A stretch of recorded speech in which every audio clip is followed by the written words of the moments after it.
As a continuation to the last discussion, so when your days are consistently joyous, and it doesn't mean that the entire day is joyous, it just means that on balance, your joy is greater than your lack of joy.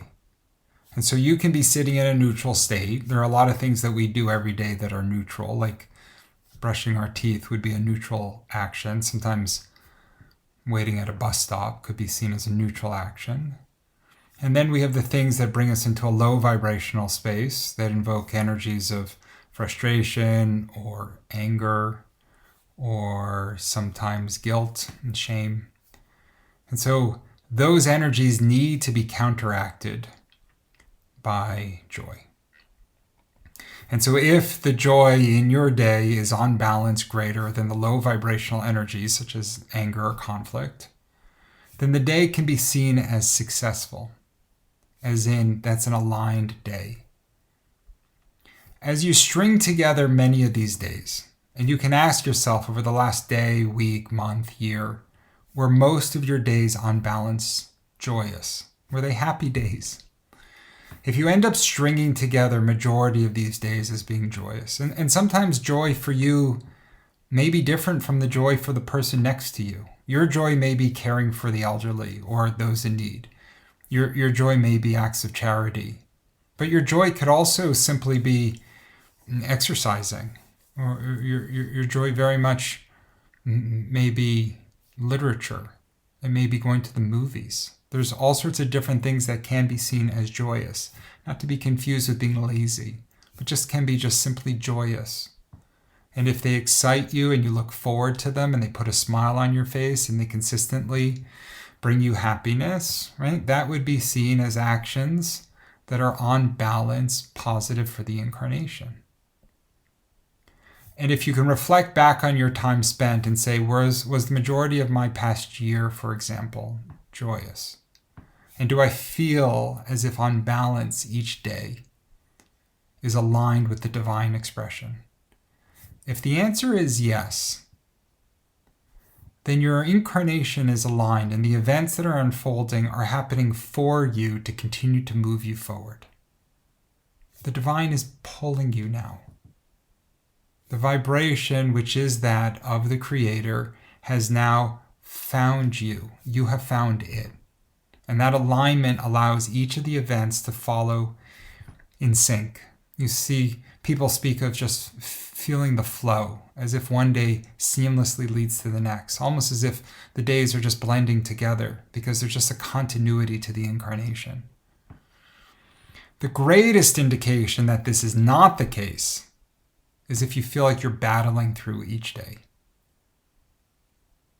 When each day is a slog, when each day is a challenge, when your relationships and your career and your own physical well-being, and certainly the environment you find yourself in, when it's a non-joyous environment and you're just pounding away to get through these days, it's the clearest possible indication of a lack of joy and a misaligned incarnation.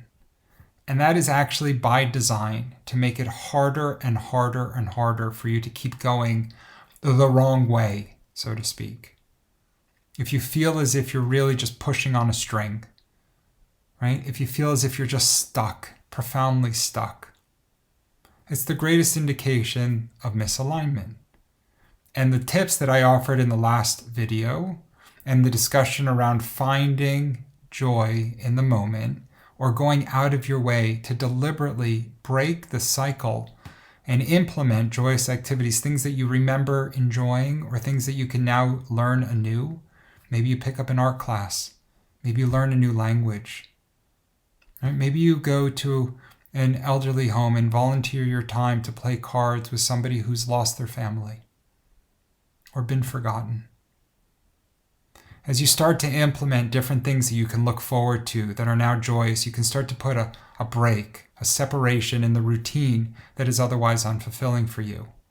And complementing this with prayer and a focus on gratitude and the beautiful, beautiful, beautiful vibration of joy right? As these energies all convalesce, you'll find yourself finding that alignment. And with that alignment will come greater clarity, and it'll start to pull you forward. The events that you need to happen to bring you into alignment with the incarnation can happen very quickly.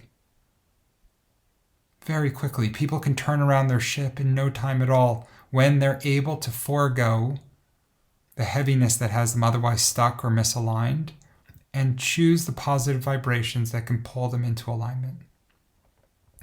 This is what I believe an incarnation is all about, is the recognition that there is two ways that you can go.